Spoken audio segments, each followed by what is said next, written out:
누구도 기억하지 않는 사람. 폭풍보다 먼저 움직인 사람이 있었습니다. 자신의 이름도 남기지 않은 한고려 장군.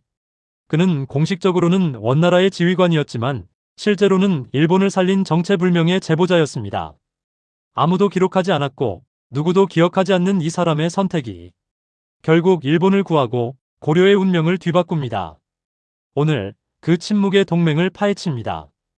원나라가 일본 정벌을 준비하던 시기, 고려는 원의 명령에 따라 강제로 군사를 지원하고 수십만 명의 장인 노역군을 동원해야 했습니다. 그러나 그 누구보다 이 전쟁을 원하지 않은 나라는 바로 고려였습니다. 긴 전쟁 끝에 몽골의 지배를 받아들였지만 일본까지 정복되면 동아시아 전체의 균형이 무너질 것이 분명했기 때문입니다.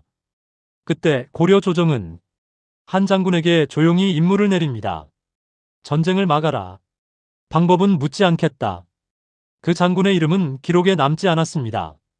단지 경계에서 사라진 사람이라는 짧은 구절만 남아있을 뿐이죠. 그는 공식적으로는 원나라의 지휘 아래 움직였지만 실제로는 전쟁을 늦추기 위한 모든 선택을 감행합니다. 고려 장군은 원나라 함선 건조를 일부러 늦추고 병력 훈련을 느리게 하며 시간을 벌고 있었습니다. 하지만 이 정도로는 몽골의 거대한 전쟁을 막을 수 없었습니다. 그러던 어느 날 그는 바닷가에서 일본 사무라이 소규모 척구대를 포착합니다. 원래라면 전투가 벌어져야 했지만 장군은 칼을 거두고 조용히 신호를 보냅니다. 밤이 되자 둘은 바닷가 절벽 아래에서 은밀히 마주합니다. 사무라이는 묻습니다. 어째서 우리를 죽이지 않는가? 장군은 낮은 목소리로 답합니다. 이번 전쟁 일본은 감당할 수 없다.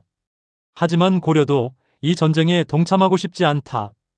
그 자리에서 두 사람은 단 하나의 약속을 나눕니다. 아무 기록도 남기지 않는다.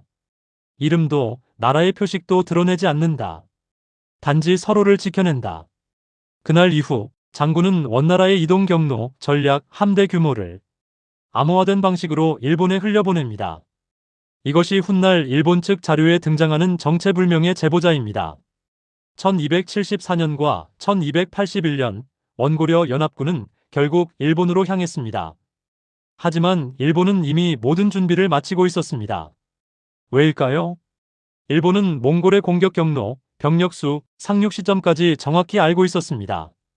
기록에는 이렇게 남아 있습니다. 적은 우리가 기다리는 자리에 정확히 나타났다. 한편 원나라 함대는 거센 폭풍을 만나 처참히 무너졌고 이 사건은 신의 바람, 카미카제로 알려졌습니다.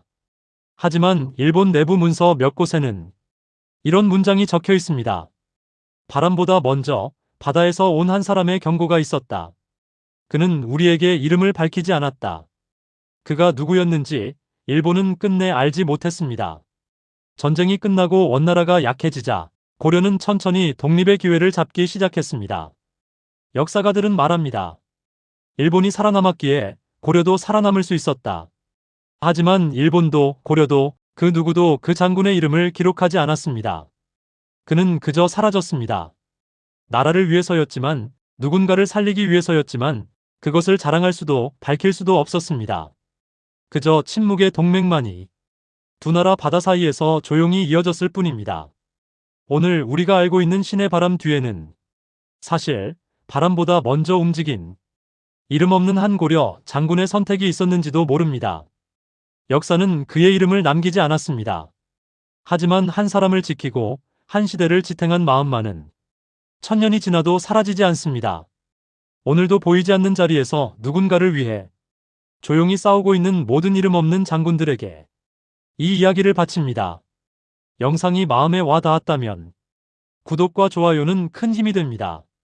당신의 하루도 당신의 싸움도 누군가 기억해 주길 바랍니다. 감사합니다.